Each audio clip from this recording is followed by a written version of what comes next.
Hi everyone, Charlotte here from Enriching Environments and welcome to Top Tip Tuesday. Let me just check this is right volume so you can hear me properly. And welcome to Top Tip Tuesday on the 19th of October in 2021, what we're saying. And this evening, welcome to everyone who's joining. We are going to be talking about trust. Hello everyone. We're going to be talking about trust, trusting our children and trusting ourselves. What that looks like, what that feels like, what that really means. And there's so many things I'd like to say on this topic. So what I've done, because you know I like to go off on a tangent, is I have kept it to 3 areas of trust that I think are going to be useful for us to dive into, and I've done more a broad view of what trust means to me, what it means in terms of my learning about myself and about my children. So let's start off, and this is Wiggly, the enriching environment, one of the enriching environment's cats, who's just joined us as ever. You can see her tail.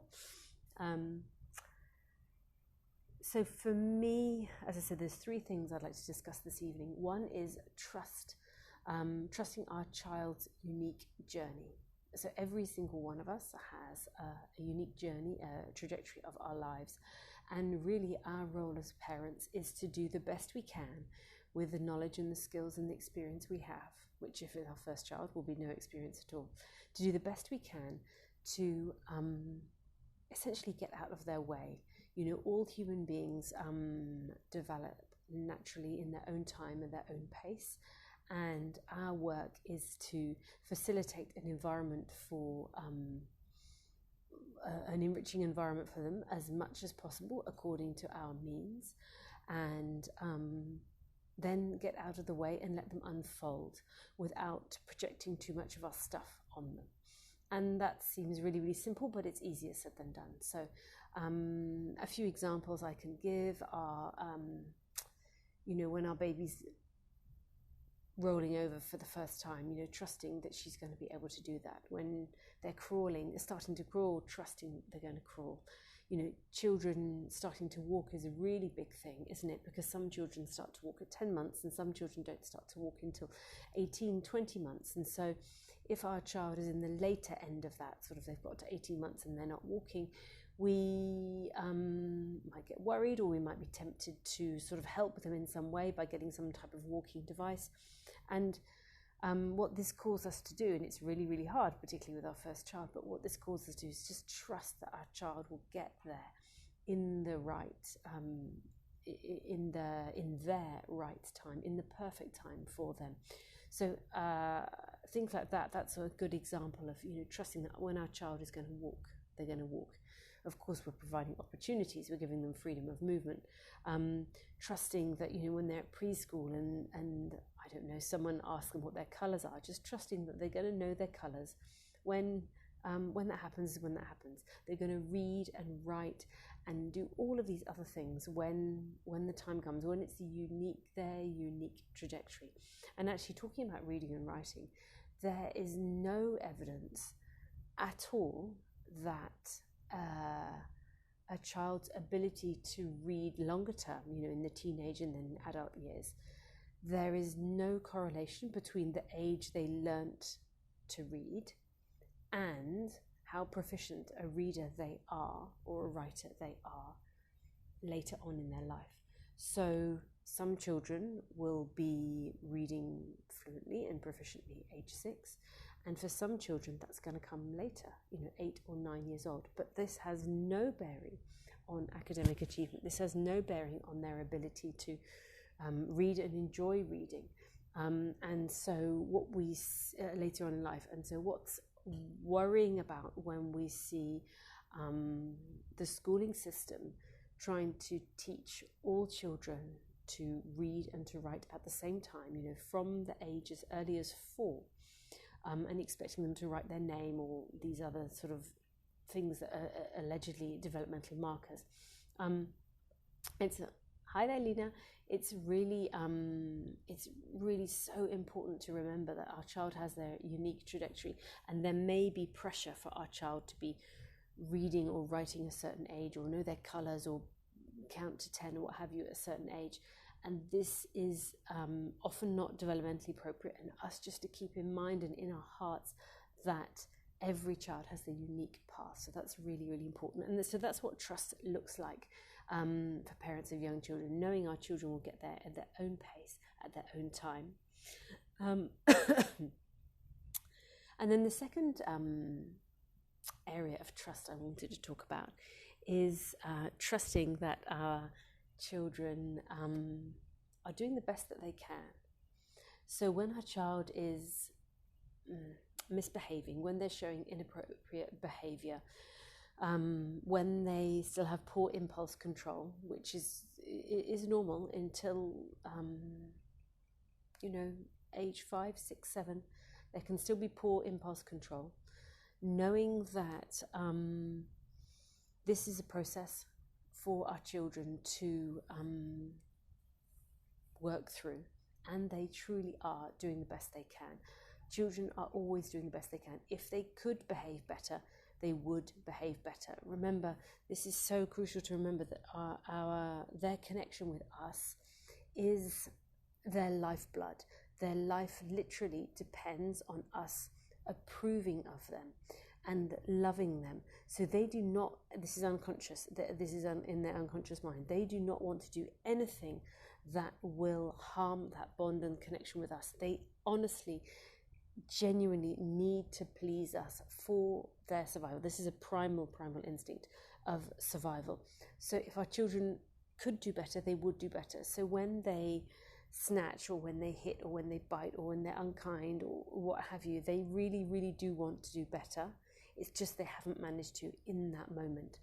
So this then gives us, with this knowledge that children are always doing the best that they can, this gives us a portal into a doorway into the third point I wanted to discuss this evening about trust, and about trusting ourselves and trusting that our children are doing the best that they can. Because very, very often, if you're from the same generation as I am, children were not trusted. Children should be seen and not heard. Whenever, if I think about my parents' generation, and this isn't a criticism of my parents, this would have been the dominant thinking around children when I grew up. So I'm a late 70s baby. Would be that children are wrong and need to be corrected. So not trusting in the child's innate goodness, the opposite of that. It would be very much this feeling of, you would hear words thrown around like a child is being lazy, or they're being spiteful, or what else did I say? Or they're being deliberately naughty, or they're being manipulative, or they're just showing off, or they're just being spoilt, This was very much the dominant narrative in Western culture, Western society. I don't know exactly when that started, but certainly in the 70s, 80s, 60s, 70s, 80s, this was the dominant thought in Western culture, that if a child was having a rough day or what have you, whatever was going on, then the child would need to be corrected. What's really, really amazing about this generation and what we know about child psychology now, what we know about attachment, connection, neuroscience, we know that this that it's actually the opposite, that everyone is innately good, and then our role is to guide our children, our child, in this path so they can find their own place and find their own way. And so this is a huge issue of trust, because very much in my generation, children were not, as I said before, were not trusted. It would be, if a child was doing something wrong, the worst would be thought of them. Whereas I hope now, I get a sense now that with all the work all of us are doing in parenting and working on ourselves and understanding ourselves better, it feels like there's more of a feeling that people know that children are doing the best that they can. And when they see a child having a crisis or a tantrum or behaving badly or whatever language you want to put around it, it feels like children are being given the benefit of the doubt before this judgment. And this is huge. This is absolutely massive. I mean, maybe I'm only speaking about a handful of people, but it really feels that there's this shift, there's this understanding about how children are doing the best that they can, and we have to guide them and trust that they will find their right path with our guidance. If I bring this back to Montessori context, she one of the beautiful quotes from her work is to trust in our child's innate goodness. And she spoke about that, in the early 20th century, at a time where children were very much, hi everyone who's joined, where there really was this perception that children were bad and needed to be corrected. So she was way ahead of her time in that. But as I said, if we're coming from a generation where we were not trusted at all, our intentions were always perceived to be bad.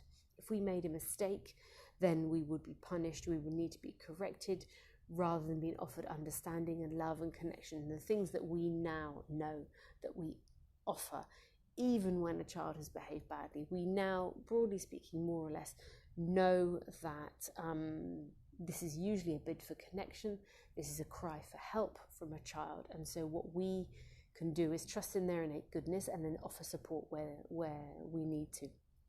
So this issue of trust and trusting ourselves, it's a big one.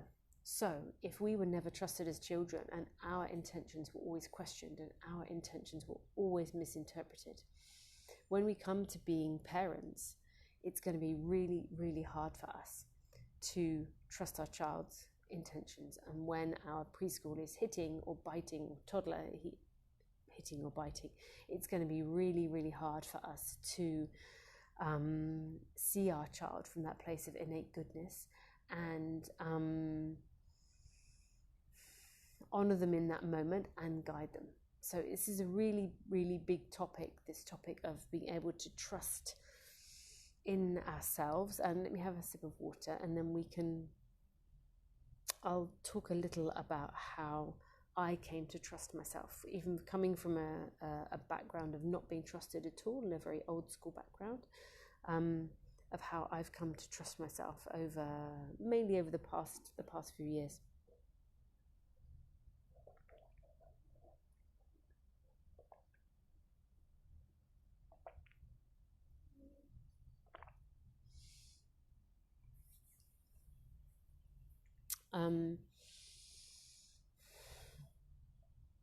What's really important about trusting ourselves, I feel, is that this issue of trust between our children and ourselves is going to get bigger and bigger as they get older, as they become teenagers.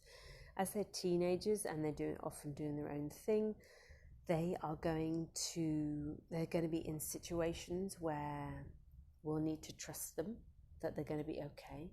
And we're going to need to be able to trust that they're going to be able to make the right decisions for themselves, for their friends, for their community. So if we don't trust ourselves, we're going to try and overly control our children. We're going to try and keep the apron strings tighter, hold them close to us, so that because we're compensating for the lack of trust we have in ourselves. But this path of trusting ourselves comes from, hi there, little fingers at work. This path of trusting ourselves is one of personal development, is one of personal growth or spiritual growth, spiritual development, however we want to look at it. And what I have done in order to support myself in trusting myself is this process of keeping little tiny promises to myself every day. I started calling it, I picked this up from a self-development program years ago, but it's called Daily Disciplines. and what I do to look after myself every day. And that's writing my journal. It's having a few minutes in nature in the morning, just literally going across to the park. It's hugging a tree every morning. It's doing 5 minutes of yoga very quickly in the morning, or dance, or anything like that. Something where I can keep my promise to myself every single day that I'm looking after myself. And what's really powerful about this is when we build trust in ourselves, we naturally then trust the others around us, particularly our children, because we know if we can keep promises to ourselves, it's an unconscious shift that takes place, I believe, that we start to trust in ourselves, and then we naturally can open and expand into trust in other people. And trust is really important with our children because they sense and they feel it when we don't trust them. We feel it when other people don't trust us. Hey, if we are in a scenario with our partner, or maybe even with work, where we get this sense that we're not being trusted, and it's not a nice feeling. So it's so valuable. It's essential, in fact, for us as parents to get to the stage where we really, really trust ourselves, the core of who we are, because then we can extend that trust to our children. And it's such a powerful tool for us to be able to build respect and cooperation and connection with our children if they feel that we really trust them, that we honor who they are, and we trust their mistakes, as well as celebrate the things they have done that are appropriate. For example, we can celebrate both because we know that if they do make a mistake, we've given them the tools to know how to make amends. So it's really, really powerful, this feeling of trust. And as I say, it starts within ourselves.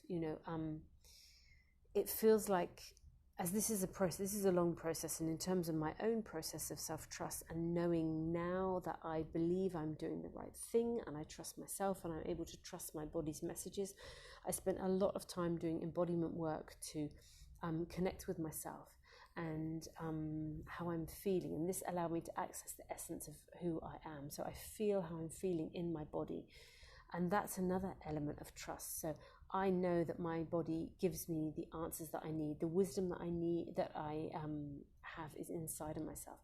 The wisdom that I need to access is just inside of me, it's not anywhere else.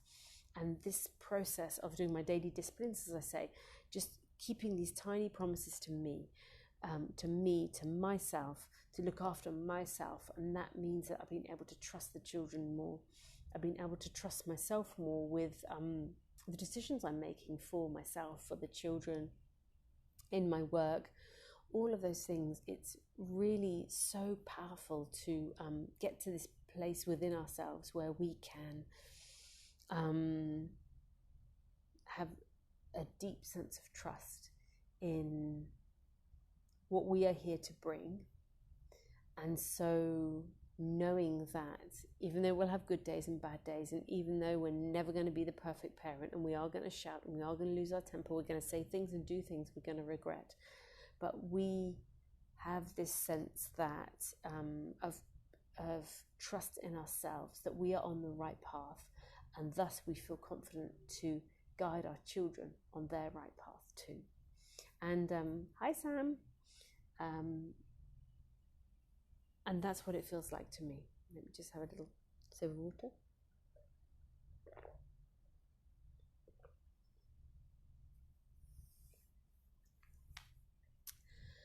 As our children mature and grow, and as I said before, go into the teenage years, and we're going to need to call upon our deep reserves of trust, to trust that our children are going out with people who they're going to look after, and they're going to look after them, and they're going to make the right decisions for their safety. They make the right decisions for their friends, make the right decisions for the communities, make the right moral decisions. And this all comes from the sense of trust we can give them in childhood, particularly in early childhood. If they have this sense that we are holding them in trust, and we keep them in safety, and we are holding them there in trust. so they can look to themselves for this sense of safety within, for this sense of holding and safety within. If we are trying to, if we try and control them and we don't offer them a level of trust to choose what they want to eat or choose what they want to wear. I mean, these are very simple examples, but go out to play in the garden or in the park across the road on their own. They're not going to be able to have trust in themselves as they grow, as they develop and as they mature. And so they're going to be looking for this extrinsic motivation, this extrinsic permission to behave in a certain way or do a certain thing. But when we can keep them so connected to who they are, we demonstrate through the way that we live our life that we trust ourselves. We demonstrate to them from the way that we speak to them and the responsibility that we give them, that we trust them deeply. And then this can ripple through. And I feel that it's a greater challenge than ever because of the world that we're living in. We're living in a very strange time at the moment here, in the time of COVID, and so many confusing things happening in the world where it feels like we shouldn't be trusting more because corporations and governments don't necessarily have our best interests at heart in some situations. But it calls us to trust more in ourselves, in our hearts, in our bodies. What are our hearts and our bodies and our souls telling us? What is the right path? Because when our children see us using our intuition like that, using our power in that way, it's such a strong message of presence and integrity that we can bring to them as a gift. We can offer this to our children as a gift, this strong sense of trust in our own personal responsibility. So if anyone has any questions, I know quite a few people have joined. If anyone has any questions, then let me know now. And I'll just quickly check in my, oops, I've got a fly on my nose. Check in my notes if there's anything that I've missed for this evening.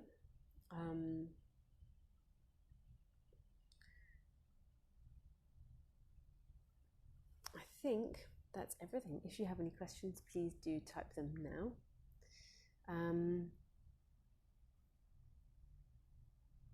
I think that's everything. So if there's anything.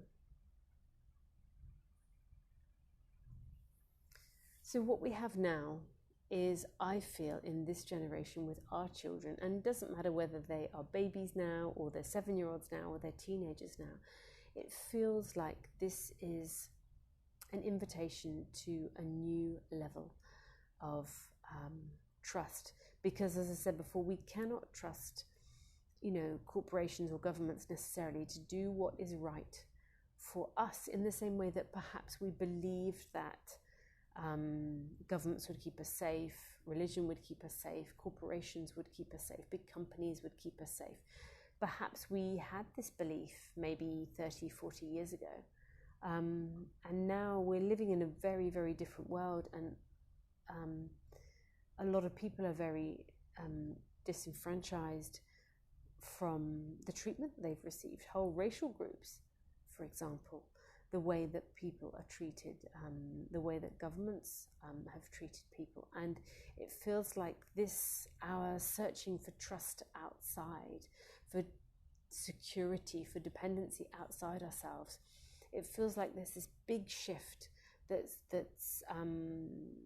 we are undergoing, where we're being called to trust on ourselves. So if we are going to trust ourselves, where does that begin? I believe it begins in feeling in our body what it is we're feeling. No holds barred. What are we actually feeling in this moment, day to day? And when we get in touch with our body, then we can hear what we really, really need. We can trust our body's messages. This feels good, this doesn't feel good. And this is a practice that we can do with our children as well.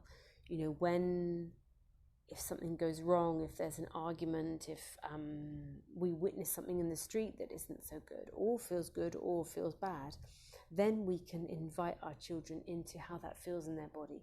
When there was that argument, what happened? When that gentleman shouted, what happened? When you and Harry had an argument, how did that feel in your body? Get them used to feeling in their body, feeling safe in their body. What are they feeling on a somatic level? And this gets us so familiar with our body and our intuition and our body's wisdom that we cannot help but trust what is inside of us. And as I said before, when we trust what's inside of us, who we really, really are, then we can extend this trust out to our children. And it's going to be a lot easier for us to allow our children to climb up high on the climbing frame. It's going to be a lot easier for us to trust in our child's academic journey, knowing that more or less everyone gets to what they need to know at some stage. If we can trust that our teenager is going to find their right path, once we trust ourselves, and the trusting of our children becomes much, much easier. And we can feel we can just relax and take the pressure off and enjoy being with them moment by moment. Our children show us everything we need to know from just us observing them, just sitting and watching what it is that they do. What are their interests? What are they doing? How are they moving? What are they feeling? All of those things. Every bit of time that we are able to watch our children, observe our children, is just a gold mine of information, because we know our child better than anyone else. Parents know their children better than anyone else. And when we observe our child, we see who they really are, and we can trust that what they're showing us through their behavior is what they need. I hope you've enjoyed this evening's session. Thank you so much. Lots of people have come in and out. Thank you so much for joining me. And this will go on my feed, of course, as ever. And we'll be doing a weekly Wednesday journal prompt tomorrow linked to this topic of trust. So until next week, please send me a message if you have any questions at all that you'd like me to add for Instalive, for Top Tip Tuesday. And thank you so much for joining me. Have a beautiful evening. Bye-bye. Thanks, Sam. Thanks for joining. Have a lovely evening. Hope you and I are really well. Bye-bye.